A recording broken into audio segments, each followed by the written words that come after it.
Good afternoon. Thanks for tuning in for the next episode of Tarot Talks. We're going to move on with the examination of the fours. So, this is part 2 of the fours, and we're going to do the cups and the pentacles today. So, this is the third decan of Cancer. This is July 12th to 21st. So, you always got to look at the numbers in these things because they're all tied in. There's a 333 here. The third decan of Cancer, July 12th, which is 1 plus 2, which is 3, and then to the 21st, which is again another 2 plus 1. So we have a 333 feeling here. And if you know anything about angel numbers and numerology and things like that, 333 is really magical. It's like a number of creation. But even though this is a 4 card, the 333 is present. We have the 3 cups on the bottom, and then the 4th cup is separate from it.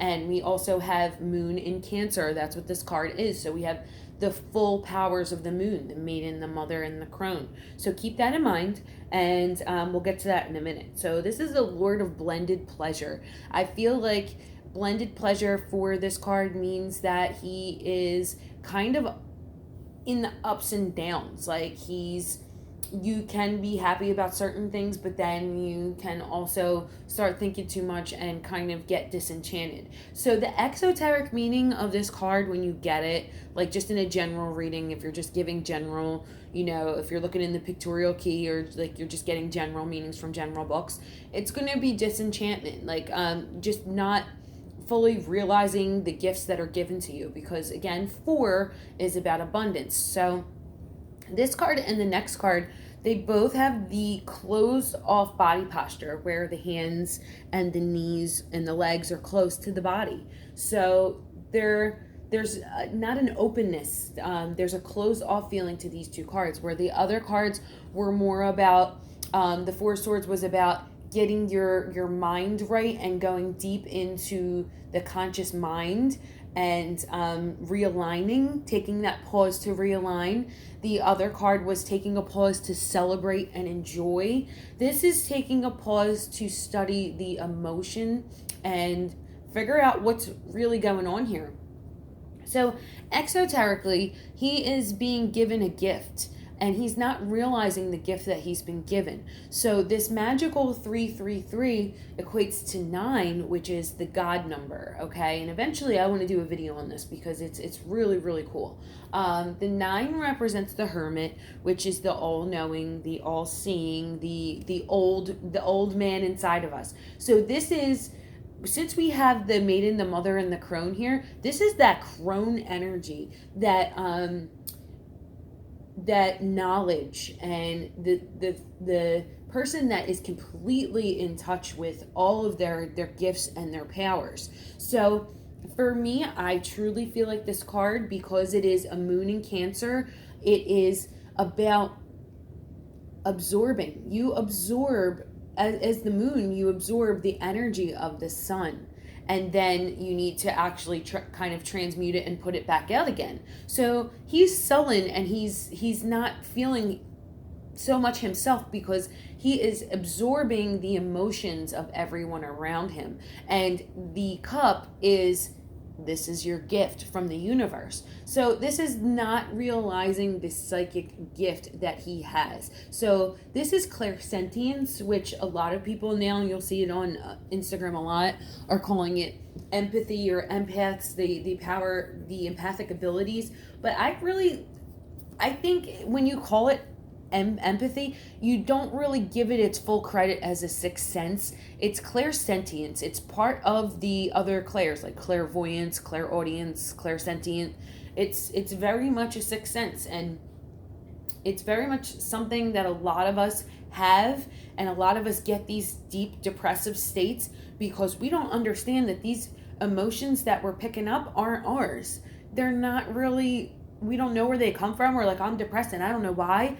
That's why, because you're not realizing your gift. So this is an opportunity to open up and to explore the emotions. So the gift that is being given, he's not realizing it, because He's just not in touch with his self and his emotions. So this is the opportunity to vibe in with that crone energy and explore, because after 4, 5 becomes very chaotic. So the rest of the journey from 4 to 9 may be a little tumultuous, and you need to be fully capable of your powers and your abilities for the journey ahead. So this is, before you go, you need to know this. So this is that pause to give you the lessons that you need for the rest of the journey. It's almost like, stopping in at the inn for fuel before you go on the rest of your trip.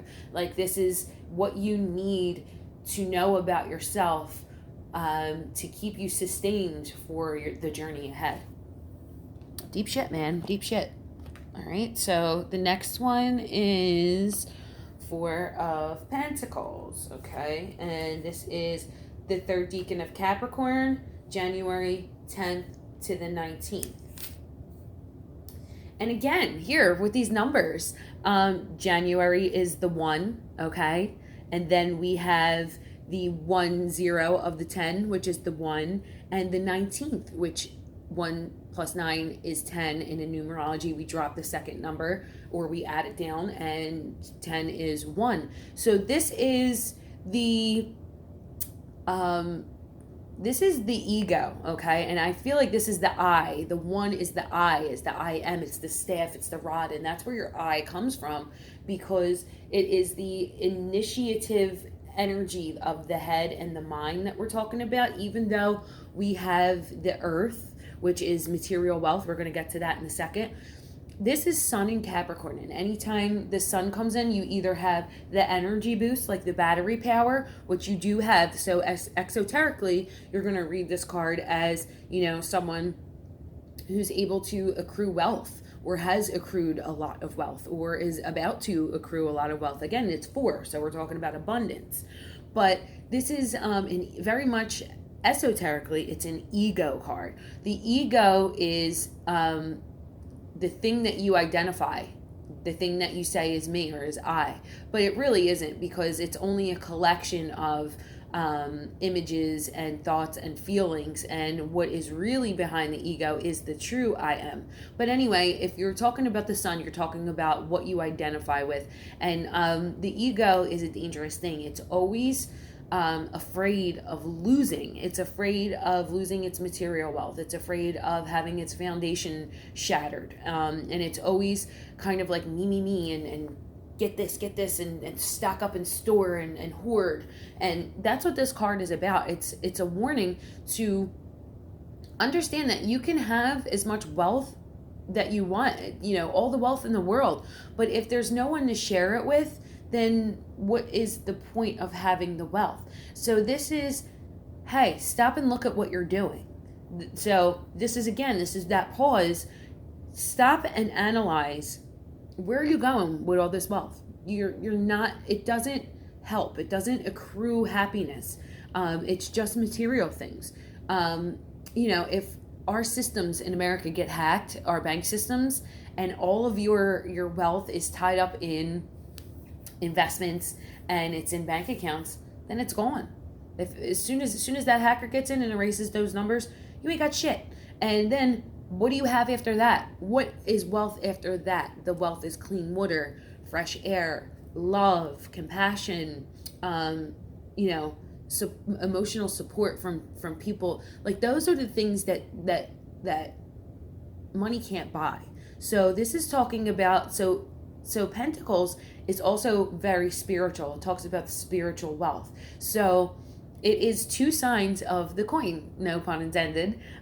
So it is accruing wealth, but making sure that you don't neglect that spiritual wealth as well, and know that at the end of the day, you really do need to assess what holds the most weight, what is worth its weight in gold in this world. So those were the 4s, and 5s are going to get chaotic. So we're going to go into the 5s tomorrow. I am actually going to do a live reading after this and show you guys how I read the cards.